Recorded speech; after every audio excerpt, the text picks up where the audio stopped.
आज मीडिया पर जो हमला हुआ है उसके बारे में लगातार उम्मीद ये की जा रही थी कि पुलिस की तरफ से सख्त कार्रवाई होगी। 6 लोगों को हिरासत में लिया गया है, लेकिन सवाल बहुत गंभीर उठ रहे हैं।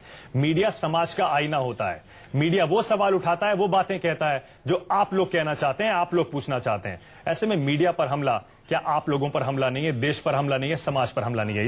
इसी मामले पर लगातार अगले 1 घंटे तक हम बातचीत करेंगे। मेरे साथ यहां स्टूडियो में हमारे मैनेजिंग एडिटर अजीत अंजुम है। हमारे साथ जोधपुर से हमारे संवाददाता धीरज भटनागर जुटेंगे। हमारे साथ इंदौर से आश्रम के बाहर से प्रवीण दुबे हैं और 2 खास मेहमान भी हैं। विक्रम सिंह फॉर्मर डीजीपी हैं उत्तर प्रदेश के, और विवेक नारायण शर्मा सुप्रीम कोर्ट के वकील। आप सभी का स्वागत है। अजीत जी, पहला सवाल मेरा आप ही से है, क्योंकि मीडिया पर हमले को हम लगातार उठा रहे हैं। जैसा मैंने कहा, मीडिया समाज का आईना होता है, देश की बात कहता है, देश के सवाल उठाता है। ऐसे में लगता है कि ये पूरे देश पर हमला है, ये देश की उस आवाज पर हमला है जो लगातार 10 दिन से उठ रही है।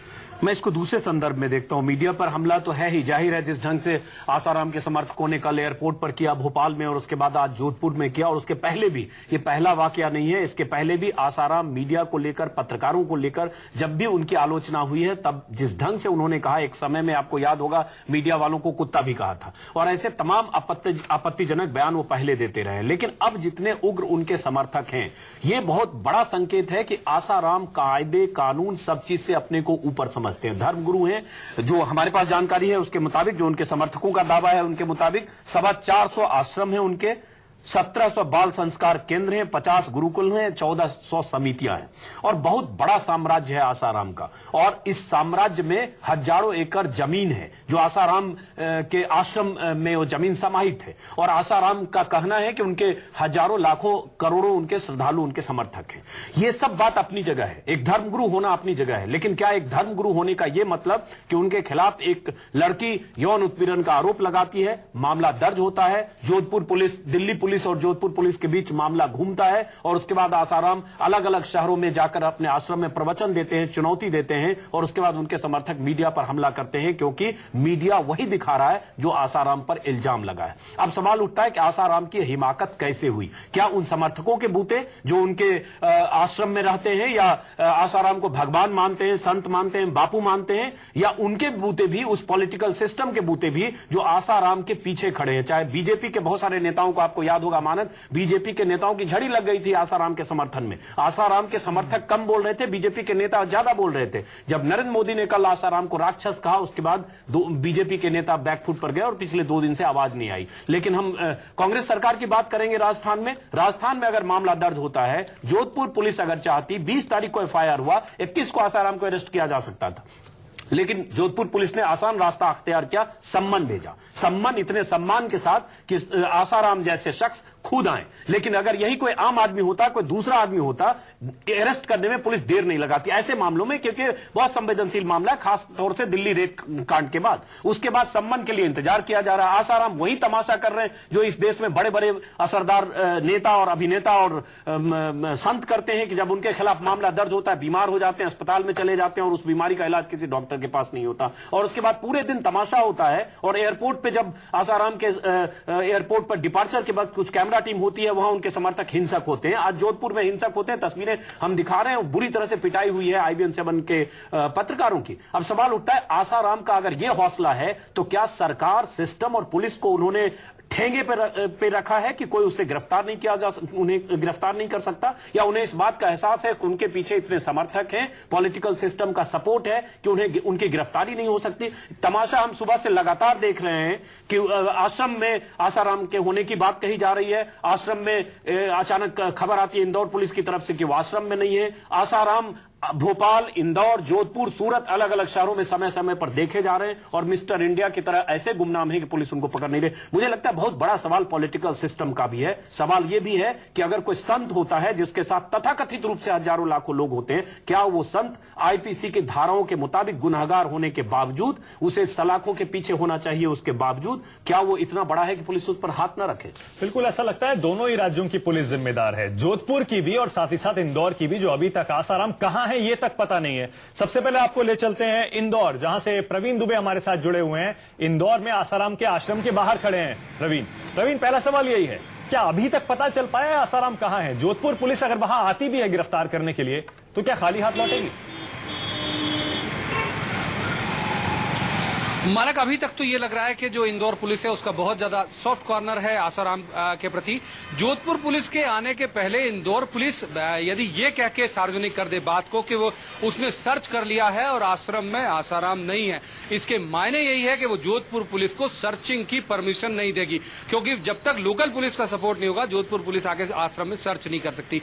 यानी बहुत संभावना है कि जो भले ही मोदी वहां से तल्ख हो गए हो, लेकिन जो मध्य प्रदेश सरकार है वो आसाराम का फेवर कर रही है, पहली बात। और दूसरी बात यह कि जैसा अभी अजीत सर कह रहे थे कि आसाराम के अनुयायी उग्र हो रहे, यहां पुलिस बजाय ये कहने के मीडिया वालों को कि हम सपोर्ट करेंगे यदि मान लीजिए उनके समर्थक उग्र होते हैं, वो ये कह रही है कि आश्रम के गेट के पास से आप जाके रिपोर्टिंग ना करें, क्योंकि संभावना है कि आपके बोलने से ये लोग भड़क सकते हैं।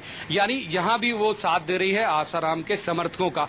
तो बिल्कुल साफ दिख रहा है कि जो पुलिस है। लेकिन प्रवीण, वहां से क्या खबर आ रही है, क्या जानकारी है? क्या आसाराम रात में वो चले, देर रात में उनकी तस्वीरें कैमरे पर हमने देखी, जिस ढंग से काफिला उनका भोपाल से इंदौर आया, पहली बात आपके हिसाब से इंदौर पहुंचने की वजह क्या थी? क्या उनको लगता है इंदौर वो जगह है जहां सुरक्षित है? क्या उनको वो लगता है कि इंदौर में कैलाश विजयवर्गीय जैसे नेता हैं जो 5 दिन पहले तक बहुत आक्रामक और वोकल थे आसाराम के समर्थन में? क्या ये वजह है कि बीजेपी के वहां जो विधायक हैं और जो बीजेपी के मददगार हैं, इसकी वजह से उन्हें लगता है कि पुलिस उन्हें चाहकर भी गिरफ्तार नहीं कर सकती, वो किलेबंदी में रह सकते हैं? क्या वजह है?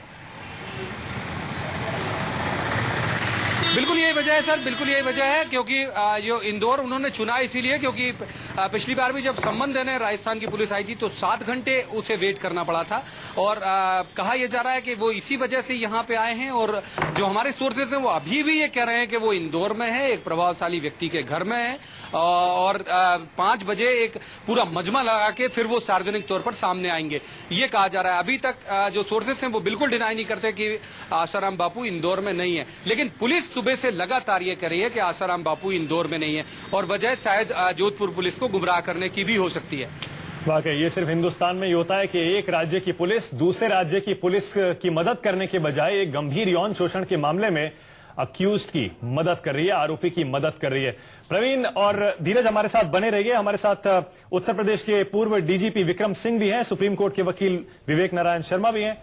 सभी पहलुओं पर बातचीत होगी। नाबालिग लड़की के साथ यौन शोषण के गंभीर आरोपों के मामले में आसाराम अंडरग्राउंड हो गए हैं। उनके समर्थक गुंडागर्दी कर रहे हैं। 2 राज्यों की पुलिस ऐसा लगता है एक दूसरे के साथ खेल खेल रही है, लेकिन अभी तक ये नहीं पता आसाराम कहां है। और ये भी बता दें आपको कि उस पीड़ित लड़की के पिता अनशन पर बैठ गए हैं आसाराम की गिरफ्तारी की मांग को लेकर। ऐसे में सवाल यही उठ रहा है कि क्या कानून का मखौल उड़ाया जा रहा है? विक्रम सिंह जी, आपके पास आ रहा हूं। 2 राज्यों की पुलिस के बीच ये किस तरह का खेल खेला जा रहा है? जोधपुर की पुलिस पूरी कोशिश नहीं कर रही है और ऐसा लग रहा है इंदौर पुलिस भी सहयोग नहीं कर रही है। जी, मैं आपके सामने ये पक्ष प्रस्तुत करना चाहूंगा कि धारा 41 सीआरपीसी के अंतर्गत जो सम्मन भेजा गया था उसके आधार पर या तो आरोपित उपस्थित हों, अगर उपस्थित नहीं होते हैं या संतोषजनक उत्तर नहीं देते हैं तो उनकी गिरफ्तारी वारंट के माध्यम से या सुवो मोटो संभव है और उसको होना चाहिए था। यह भी स्पष्ट करना चाहूंगा 2 राज्यों की पुलिस नहीं, एक थाने की पुलिस ही पर्याप्त है अगर उनमें प्रबल इच्छा शक्ति है आरोपित से पूछताछ करने की, उनकी गिरफ्तारी के लिए और अन्य कानूनी कार्रवाई जिसमें कुर्की भी शामिल है वो करने के लिए। इसमें इतना ज्यादा भूमिका बनाने की ये 2 राज्यों की पुलिस, तो ये तो वही बात हुई, हम चले बहुत और पहुंचे कहीं नहीं।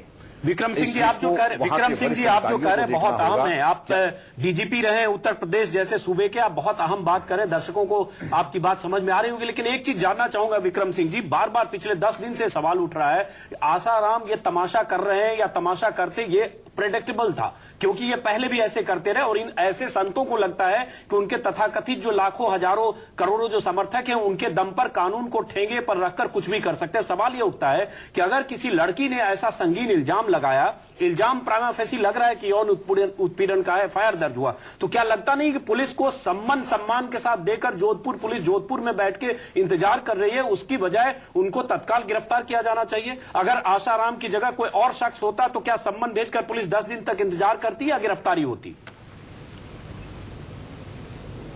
हरगिज नहीं।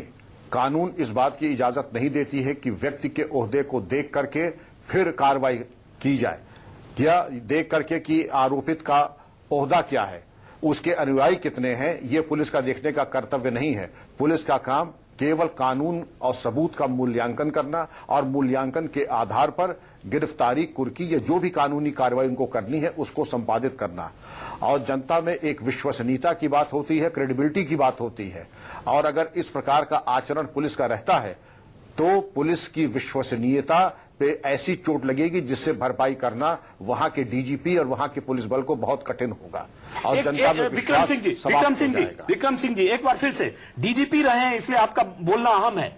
आपके हिसाब से इस मामले में जो मैंने कहा, आपके हिसाब से क्या होना चाहिए था? क्या आसाराम को सम्मन देकर 10 दिन से जो इंतजार कर रही है पुलिस, या जोधपुर में पुलिस इंदौर से और भोपाल से आने का इंतजार कर रही थी, क्या आसाराम को जब मामला दर्ज हो गया, प्राइमा फेसी एविडेंस मिला,